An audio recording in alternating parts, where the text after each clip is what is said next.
Media. Tyra, you guys need to we're tired of all your bitching out there.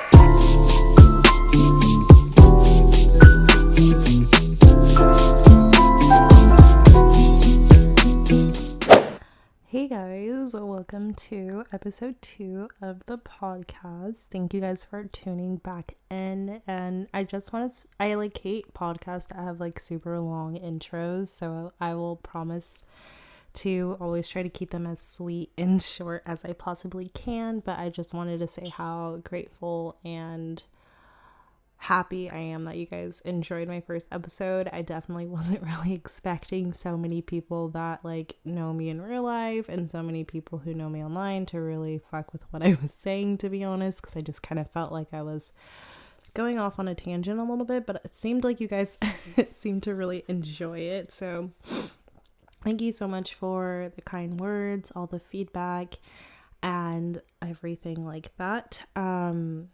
I also figured out how to upload onto Apple. I uploaded them all at the same time to Spotify, SoundCloud, and Apple. And I guess Apple just takes a really long time. It took about 4 or 5 days to actually get approved. But I've heard that once you kind of upload your first episode, it's a little bit easier to kind of get the ball rolling. And so many people have been telling me of different platforms that I can upload this to make it more accessible. I also now I'm uploading every episode to YouTube. You can just find it through Kombucha Hour Podcast. I'm sure if you just search it on YouTube, you can find it there. So thank you to everyone who's been so supportive and so kind. It genuinely means the world to me just because I was so nervous to put it out. So today we are going to just dive right into the topics that I have set aside. I'm not really going at it too structured because a lot of you guys were like, we don't want structure, but the Taurus in me had to at least kind of try to plan things out. I know Virgos are probably a little bit more detailed about that, and I know Geminis make a lot of lists and stuff like that too, but the Taurus in me is still an earth sign. I'm still pretty structured. I still like things to turn out exactly how I want them. So I still made a couple of different topic lists, but I'm just going to kind of go off on a limb, I guess, and kind of just see where everything leads. Kombucha is so important to me. I remember one of my friends was like, you come to class every day with a new kombucha. Every day you have a new flavor or just you have a new kombucha every single day. And I didn't realize, but I'm just a huge kombucha fan, so I decided to try to incorporate that into my podcast. So today, honestly, y'all, I have no idea how to pronounce this brand. I tried to Google it and I'm lost for words. I think it's Suja, but I could be ignorant. But it's Suja. I don't know, for some reason, when I say J and G, I always mix them up in my... Never mind. Anyway, so it's from that brand, and it's organic. And this is the strawberry flavor. I know kombucha can be kind of expensive. And obviously I would want you guys to be able to drink kombucha with me as you listen to the podcast. I just think that would be so cool, but I understand that kombucha can be kind of expensive. So if any of you guys I think this is a West Coast thing. It might even just be a California thing, but I'm not sure. But if you guys have a discounted grocery store or anything like that, this is where I got my kombucha. I know typically it can be almost up to $5 for a bottle of kombucha. I know it can get pretty expensive. I know the average here is about $2 to $3, on average. I was able to get this kombucha that I'm drinking today for $1.49 at a grocery outlet. And I honestly would say this is probably in my top 10 favorite kombuchas I've had so far. The flavor just tastes like strawberries and cream. I'll post it on my Instagram. If you guys don't follow me on my podcast Instagram, it's just at Kombucha Hour. And I'll try to update you guys when these go out. I hope to upload every week. That's my goal. So anyway, yeah, this one just tastes like strawberries and cream. And if you guys are concerned about whether things are like cross-contaminated or anything. It's 100% vegan. It's organic. It's non-GMO. It's gluten-free. And it has no added flavors or concentrates. So woo, we stand. It's has 15% of your vitamin C as well as 4% of your calcium. It does pretty good in sugar. I mean, I know typically kombuchas can get kind of up there in sugar, but it's only 7 grams. That's not too bad for a kombucha. I always drink my kombuchas out of wine glasses. Also, I keep coughing because I'm kind of sick. I don't know if it's whenever the seasons, well, I guess the seasons aren't changing, but I don't know what it is. I feel like I might have like a chest cold or something. So I keep having to pause and like cough my lungs out. And it's oh my god, it sounds so bad. I'm sorry. But sorry if like my voice keeps changing, or maybe you weren't aware of it and now you are going to be aware, and that's going to bother you. So I'm sorry about that. Anyway, I always drink my kombucha out of wine glasses. I kind of drink everything out of wine glasses. I don't know. I just feel like it's fancy. And I don't see why we only have to drink wine out of wine glasses. Like, who determined that? Like, it's just a cup, and it's a pretty cup, and I like it. And if I want to drink my cucumber water out of a wine glass and be bougie, I will. I don't understand. Like, yeah, my wine glass came from the Dollar Tree, but who cares? Like, you know what I mean? Anyway, that's a completely different tangent. But today I wanted to talk about, well, first I kind of wanted to talk about the Women's March, because I went to the Women's March over the weekend, and I noticed that it got, quite a lot of backlash, as far as, like, people not really supporting the Women's March a whole lot. I'm not going to get too much into that, just because that's not really direction I see myself going with this topic. I kind of just wanted to document the things that I've seen from the first Women's March that I attended. Actually, I'm trying to think of what year that was. I think I've gone to 3, and I know there's only been like 4. So I went in 2018, 2019, and again this year in 2020. And I've noticed, so I just kind of want to talk about what I've noticed from my very first Women's March versus what the Women's March was this year in 2020. Again, I'm going to put out that I live in California. I realize that that is a privilege as far as being pretty politically left. So I'm not going to talk for everyone's Women's March, but just from someone's perspective that has been to many, and as a Black woman, like, as someone who's a part of a marginalized group, I observe a lot of things about intersectionality and how I feel it benefits all women and not just a certain privileged demographic of women.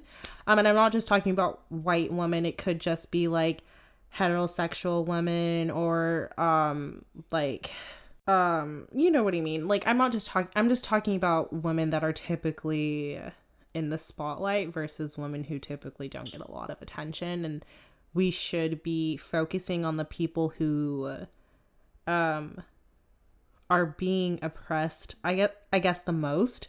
And we should all be using our resources to uplift them and promote their perspectives, because they are the ones suffering the most. And that's not to say that the issues that affect non-marginal or like white women or stuff like that are important, because I mean, obviously there are so many issues that intersect, and so many issues that affect white women that also affect Black women, that also affect Native American women, such as like sexual assault or something like that. So I'm not saying that their issues aren't important. I'm just saying that as women, we need to uplift the voices of those most oppressed, because I mean, think about it. If you had, like, let's say for example, if you had one snake in your room and you know that snake is still a threat to you, and you will be stronger once you like combat that one snake that you're dealing with. And I'm not saying that I feel like I have to defend everything I'm saying. This is just an example. I'm not saying, like, obviously there are white women who are oppressed in other ways too. I'm not trying to put this like a Black woman versus white woman thing. If anything, I'm trying to unite us, and I'm trying to get us to a place where we are stronger together. So I don't ever want someone to think that I'm trying to diminish what they go through. But let's just say like you have the snake in your room and you're trying your hardest to like get away from that snake, and this is a bad snake. I know people are gonna be like, no, all snakes are bad. See, like I don't know, I always feel like I have to defend myself. Like I know what people are going to say like before I even finish talking, but this is just an example. Like this this is not like, don't get your panties in a bunch, is that like the term? I don't know, but anyway. And then you have another room where this other person is combating like 500 snakes. Like clearly once you are working on getting past your snake goes to sleep, and you can sneak into the other room and like help the other person like fight off their snakes. I mean, that's just an example. We are stronger when we come together, but you are also stronger once you work on yourself. I feel like I could have just started off with that instead of trying to come up with some like weird snake analogy, but I don't know. It's fine. But we are stronger once, yes, we work on ourselves. It's kind of like when you are on an airplane and they always say to put your own oxygen mask on before you like help your child, which I always thought was like funny, but I was also scared as a kid when I would get on airplanes, because I would go to the East Coast to visit my family a lot, and I would be like, these bitches really just told my mom to say fuck me and like help herself. And like obviously I was a kid, I was just scared that I wasn't gonna be able to figure out how to do it on my own, and I was like, my mom's not gonna help me, she's gonna help herself first, which it makes sense. I guess that obviously it makes sense now that I'm an adult. I'm like, clearly I want my mom to help herself because she's a lot like more, she's an adult, like, you know what I mean? Like clearly she needs to save herself first so she can help me and like not die in the process of helping me. But like anyway, I don't even really understand where I was going with that, but yeah. So anyway, you would need to, obviously you are stronger when you look into yourself and look at ways that you can improve yourself and be a better version of yourself, because that's genuinely how you're going to be able to help others. I know that firsthand, where I tried to just like jump into issue after issue after issue, and all it did was make me feel depressed. And it was because I wasn't working on me. I was so focused on this war happening here, or what my president did here, or like this law that I was so obsessed with trying to be so educated on everything, just so people knew I cared, at least like that people knew that I care enough to research about you. And I was researching so much, and I was so sad all the time. And then I had to just realize, okay, you know, there's going to be a new form of oppression. There's going to be something awful that happens every day. But in order for you to really actually do anything about it, you have to help yourself. You have to find what makes you feel good and find that self-care. I mean, some people like to like bash the whole put on a face mask and like drink some wine and get in a bath is not self-care. I mean, who really cares what actually is self-care to someone as long as it's working genuinely? I mean, clearly you need to go in and work on your emotional trauma and baggage, but that's a lot. I mean, I recommend starting off with like meditation and yoga, and just maybe like listening to like a sleep hypnosis when you're going to bed. Those are things that helped me a lot. But there's a lot of like relaxation and just mind, like that sense of, oh, I feel good when you're in a bath, or you have some wine, or you depress, or you have that face mask and you feel clean and you felt like you cleaned yourself. I don't know. Anyway, the reason I brought this all up was because the Women's March. I noticed from when I first went to the Women's March, and I understand that the whole point kind of the Women's March was in protest of Trump. So I felt it was still pretty bitter. The wound was still opened. I mean, Trump was obviously like still president. So it was still like a fresh wound, and it was still pretty Trump centered. But I started to notice that a lot of white women were kind of making it more about the Me Too movement. but which was great. The Me Too movement started in 2017, and I noticed that, and it was so positive, and it was so awful listening to all these different women from all different backgrounds and colors and races and cultures and all over the world share awful, horrific stories that just could break your heart if you just if you read them. They were just awful. And I understood it, but then I still had to look at it from a Black perspective as people, and I feel like people really aren't going to understand that because if they're not Black. And the reason that I say that is because the Me Too movement was originally started by a woman of color. And I think that no one really knows that. And she kind of coined the term in 2006, I believe. And that was way before, it started to become mainstream when people were using, obviously, like the hashtag and stuff on Twitter. I'm pretty sure that was MySpace days. But I noticed that the movement started to become more of like a white, middle class, raped, and I'm sorry if that is offensive. I will try to say sexual assault, but if this is like kind of triggering, probably maybe I will try to put like a little timestamp when I'm done talking about this. But I just feel like the movement kind of excluded stories that weren't so cookie cutter and perfect. Like and I'm not saying perfect because I guess that's even just awful, but stories that weren't like so if there was any like doubt. And I don't really want to say that because even women who have clear I believe every woman that usually comes out with their story, because majority of the time, like statistically, I believe it was over 90% of women aren't lying or something like that. I don't even really want to say the quote because I don't know if that's true, but I typically believe if you're really going to come out and like make that public, I highly doubt you're lying about it, because the amount of stress and people who are judging you and people who are trying to tear you apart, I just can't even imagine that.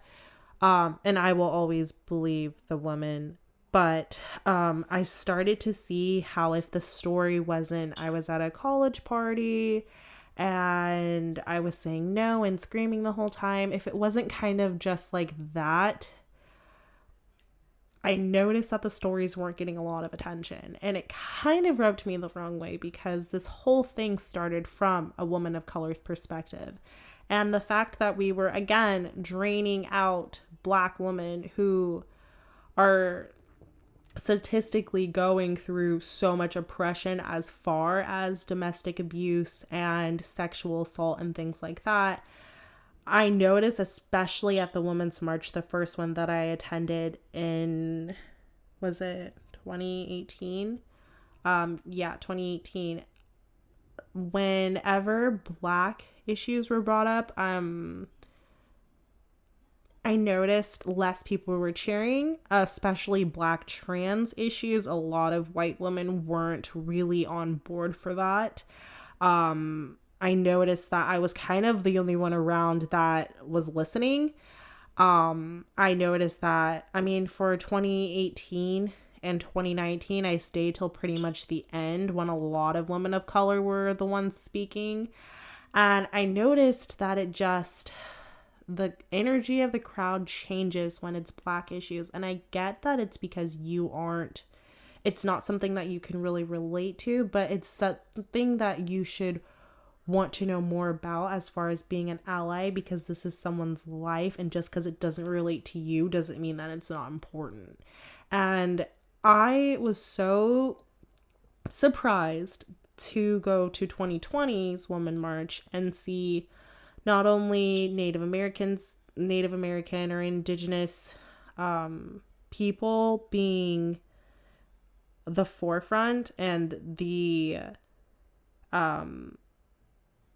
they were kind of like the starters and we let them go first. And I just believe that that was so powerful and impactful. And I'm not exactly sure if they have done that every year, to be honest, because I kind of have gotten there late before, so I never really have saw the exact beginning, but I noticed that that was something that was beautiful. And then there was a lot of Black woman dancers that were there were some like light skinned and like white women also that were dancing, but it was so beautiful how diverse everything was. And I noticed a lot of a difference in the posters. A lot of them were more centered to being more intersectional and to bringing awareness to a lot of women's issues that typically get ignored. And I think that that was just so beautiful to see the change and the huge shift, especially in crowds, which we still have a lot of work to do.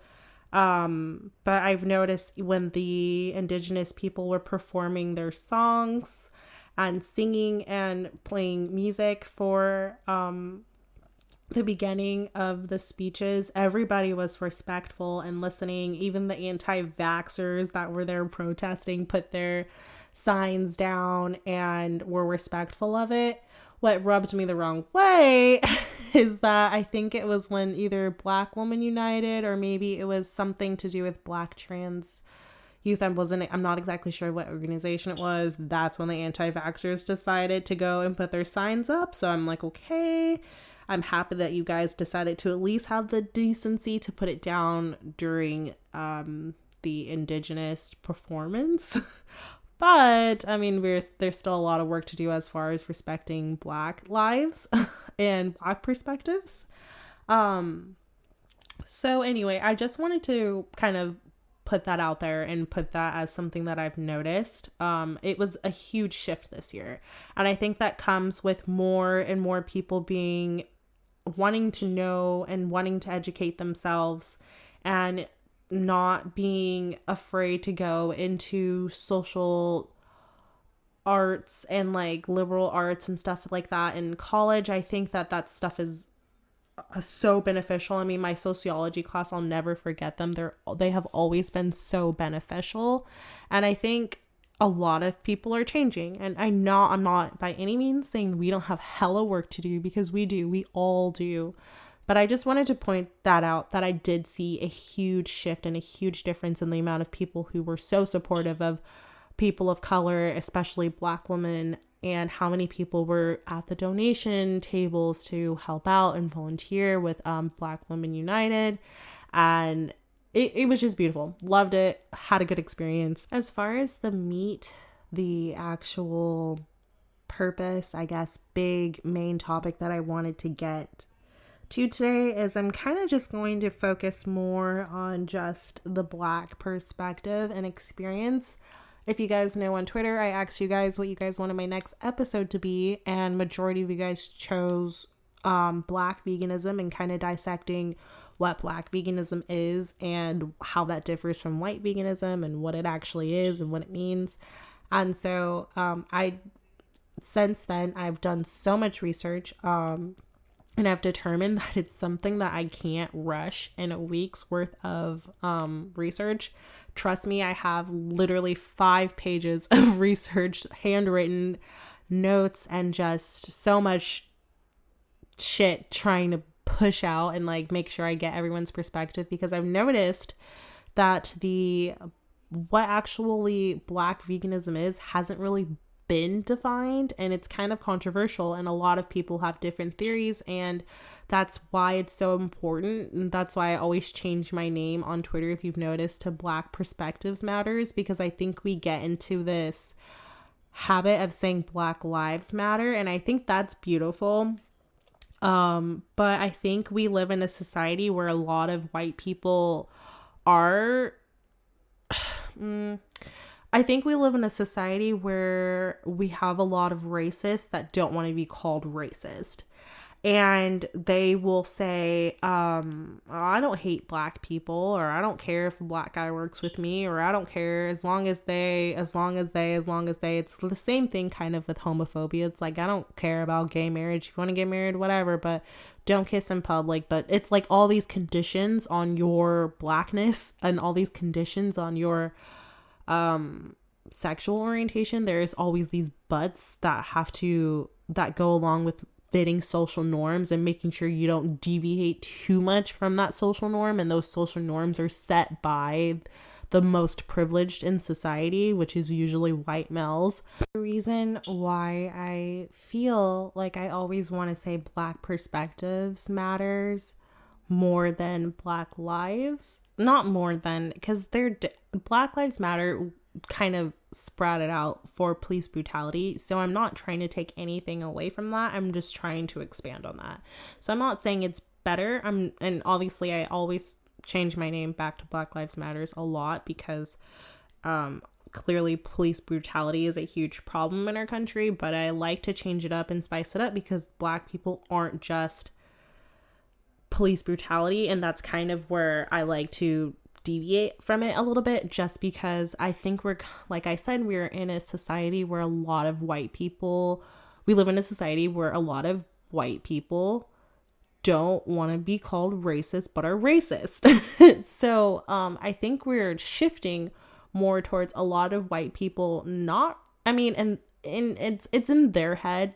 Obviously, when I say this, obviously I'm not agreeing. I'm just saying, like, from their perspective of what I think they think.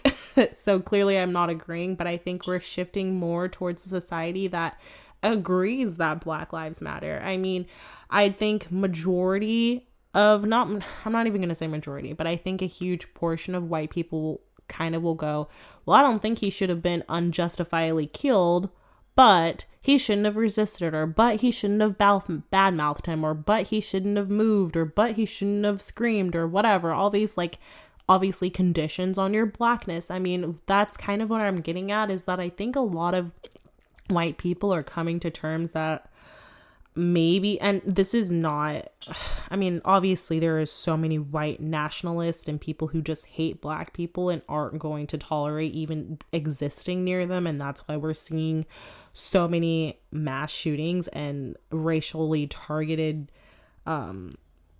violence and terrorism. So I'm not saying that this doesn't exist anymore. I'm just saying that this is a perspective that I've noticed, that white people are kind of becoming, they are becoming okay with the fact that you're going to be there, kind of, but they are still going to put conditions on what you're really allowed to do. So it's like, yeah, my child can go to school with a black kid, but I don't want them to date them, but they better not reproduce, but they better not be friends, but they can't play together in playground, or they can't come over after school. It's that kind of, I'm racist, but I don't want to be called racist because I don't care about, if the black man is there, but they are racist, if that makes any sense to anyone. Where black perspectives matters, and why I always try to push that narrative a lot, is because I think now it's, yeah, you might agree that my life matters, but now you need to agree that my art matters, my history matters, my family matters, my health matters, my community matters, my contribution to medicine matters. It's more than just, yeah, you can exist. It's, yes, you can exist and thrive. It's my perspective, my seat at this table matters, because my ancestors built your wealth, because my ancestors built this country, because without them, you would not be anything. So I think when it comes to that, that's my perspective as a black woman, and my perspective matters just as much as yours does as a white. Well, again, it's not even about equality all the time, because I think in certain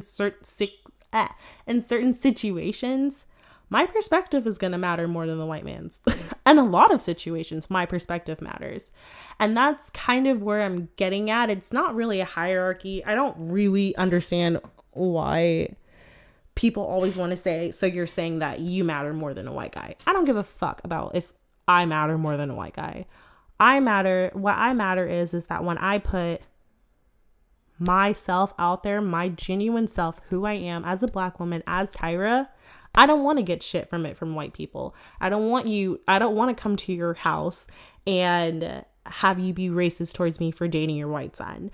I don't want to come to your house and have you cook fried chicken for me. Like, you know what I mean? It's like I'm over all of these people that think, yeah, okay, I'll coexist with Black people, but I'm still never going to actively change or do anything in order to be a better person because it's not worth it. Whatever. I already gave you your right to exist, I guess. And you really didn't, because that's a whole nother tangent. But like back full circle of to why I didn't produce my Black veganism, what that is, kind of defining it this episode is because I've noticed that the Black vegan perspective is a very oppressed perspective.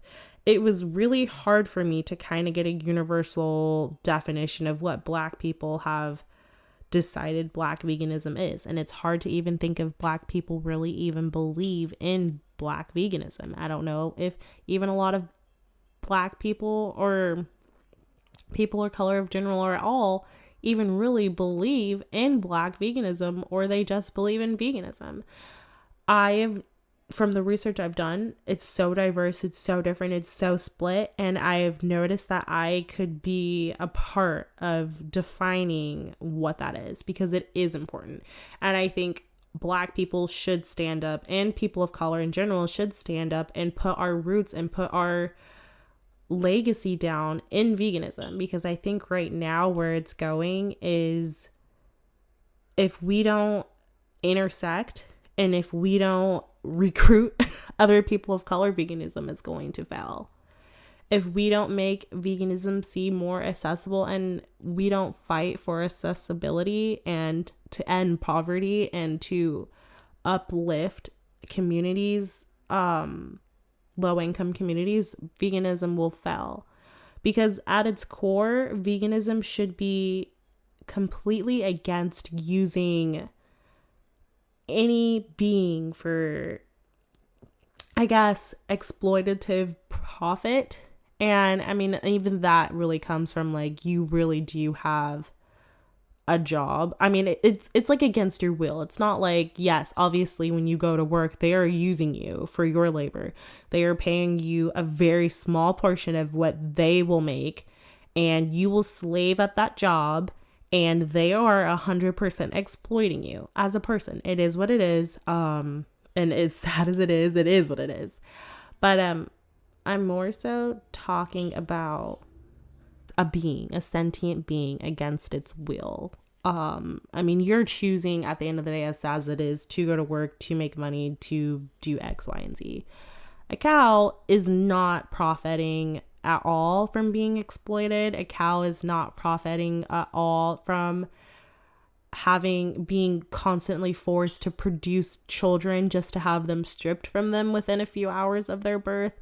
So much to the point where when they're not able to do it anymore, that's when they're spent, and that's when they are sent to slaughter. I mean, cows, they can live up to like what, 25 years, and their like average lifespan is, I think, like I'm pretty sure it's like 1 to 5 years or something small like that. I mean, even then, I don't even think that was right, but I know they're killed like 80 to 90% earlier than their average lifespan. I mean, that is awful. That is completely against their will. There's no circle of life in that. There's no gain for them.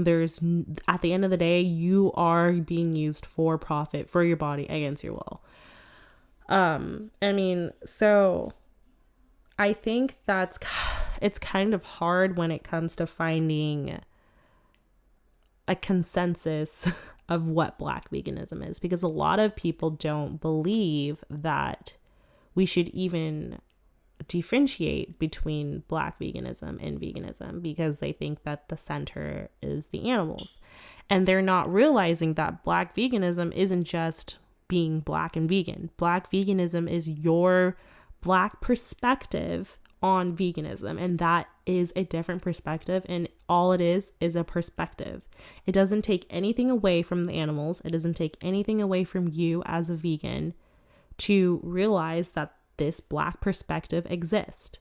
Your perspective as a woman going into veganism exists, and all it is just different perspectives. And within that, I think, okay, as a Black woman, Black veganism, I think, okay, like 40% of Black women die from breast cancer. I know that dairy is highly linked to breast cancer. Or I might say, so that's kind of how my veganism intersects with my experience as a Black woman. Or I might say, okay, prostate cancer. I know that prostate cancer, there's a lot of evidence that a plant-based diet helps with prostate cancer or helps prevent you from getting that. And I know a lot of Black males get that. So that's kind of how that intersects. Or food insecurity.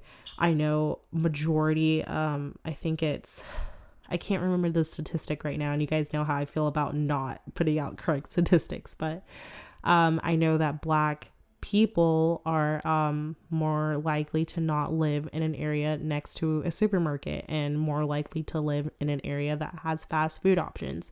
So when it comes to white vegans boycotting fast food options, I'm thinking, so you're going to just tell this whole demographic of people who are living in these areas that they shouldn't be able to enjoy vegan options because of what? Like, what is the whole purpose of not having a vegan option?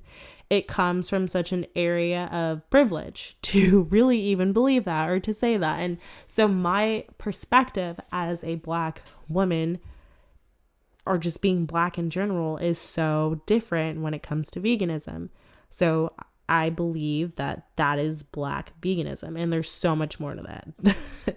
There are so many different, I know, like and the movie the book Aphorism by the Coe sisters, they have a completely different meaning of what they believe Black veganism to be. And to be honest, I don't really get it. They write in such a beautiful, poetic, like very sociology like major that uses all these terms that I really don't get. And obviously that's my ignorance, and I know those terms probably describe exactly what they mean, so I do a lot of Googling and I'll write in the margins of the book of like what different words that I don't know mean.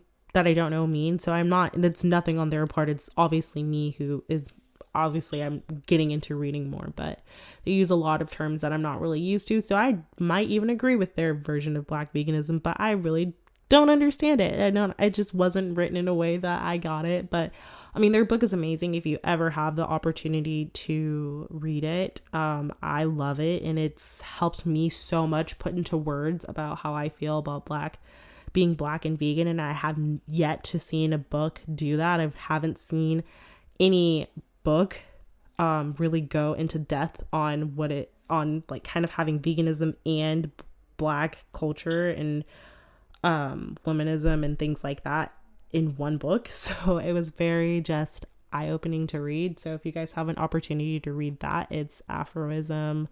I think it's Pop Culture, Black Essays, or not Black Essays. I think it's called Aphorism, Black Essays. No, I literally said Black Essays again, as I literally just said, no, that's not what it is. It's Pop Culture, Black Veganism, and something else. But if you just type in Aphorism, like, you'll find it on Amazon, and it's pretty affordable. So I recommend that. And that's a book that I would think would go down in kind of history as far as Black vegan legacy. I think that book is one that would go down and like as what it means to be Black and vegan. I mean, we have so much history of veganism that stems way back, or just vegetarianism and plant-based diets go way back to African culture. But I'm going to cover that in my Black veganism episode. But like I said, I think I'm going to have that come out during Black History Month, I want to do kind of like a whole series for Black History Month where I'm going to try to interview a lot of different Black vegans, because obviously if I'm going to preach about Black perspectives, I want to be a part of that movement that pushes Black perspectives in the vegan movement. I don't see why it has to be the way that it is. I definitely think there's no problem in promoting and putting out more Black voices within the vegan community. If anything, it's going to make things stronger, and it's going to make our movement stronger, and it's going to make our movement larger. And so I hope to do that during Black History Month, kind of do a whole series on that. And I also want to interview my mom. If you guys don't know, my mom is, I don't know if she's going to be mad that I tell people this, but my mom's in her 60s and I'm in my 20s. So there's a pretty huge age gap between me and my mom. So I kind of just want to do a whole series for Black History Month where I kind of dive deep into the different generations of Black women. I want to go obviously into Black veganism. I want to go into the bullying that Black children face. I kind of just want to cover different topics that I think I don't really see a lot. I know a lot of people are going to go into police brutality, which is so important. That's why I kind of want to do something different, is because I know someone else is already going to bring awareness to that, and not that it's not important. I just want to push a different Black perspective. I mean, if someone could tally how many times I said Black perspective like in this podcast, I'm sure it's a lot, but hopefully this makes any sense. I know I've just been rambling, and maybe this made no sense to anyone, but like I said in my last episode, you might not fuck with every episode of my podcast. You might not relate to it, you might not get it, but you might get next week's, or you might not get it 2 weeks in a row, or you might get it this whole time and you might be a huge fan, hopefully. And one episode might just not be your week. And if that's this episode, I'm sorry. I definitely plan to cover more topics, obviously, than just the Black perspective. But that's kind of where I'm going, especially during Black History Month. I really want to push out more Black perspectives. And if you are listening to this podcast and you know anyone who's Black and happens to be vegan and wouldn't mind coming on a podcast, let me know. Also, if you are a Black vegan and you wouldn't mind being interviewed, then you can contact me on Twitter. My Twitter is Tyra the Taurus, like the zodiac sign, Tyra like Tyra Banks, the word that I start every sentence with. And then you can also find me on Instagram at Kombucha Hour, and you can also find me probably in bed. No, I'm kidding. Yeah, but those are pretty much my two biggest platforms. Or you can email me at tyrathetaurus@gmail.com if you prefer to do that, if you don't have an Instagram or a Twitter. And also, if you know anyone that might be interested in being interviewed for my controversial vegans series that I'm going to do, if you know any vegans that their opinions are kind of out there as far as to veganism, it doesn't have to be negative. Clearly, it could just be a perspective that's different, like Black veganism, or maybe like a I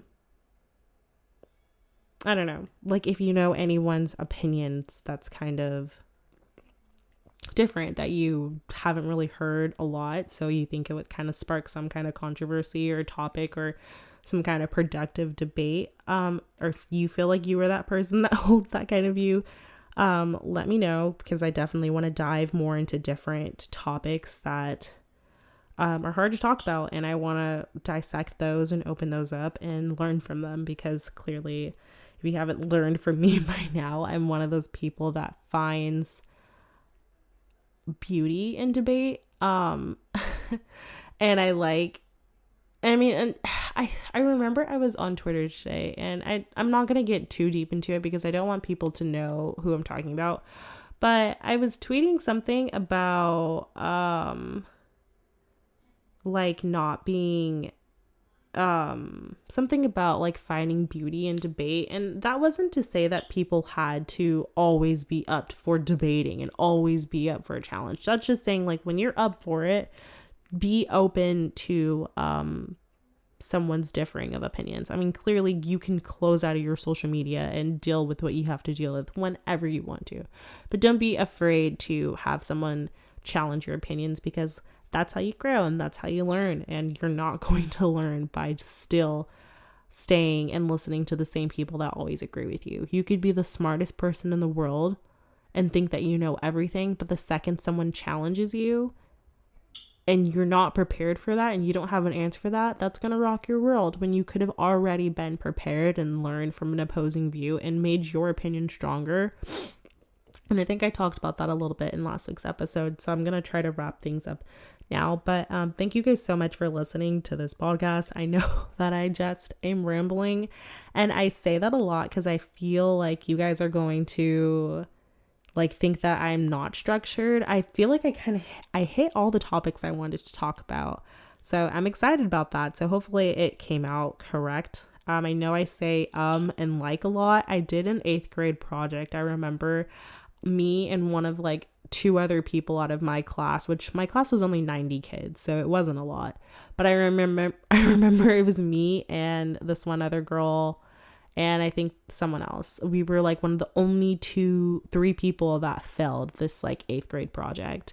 And I remember I was so devastated because you couldn't like graduate if you didn't pass the 8th grade project. So they let you do one more like last attempt.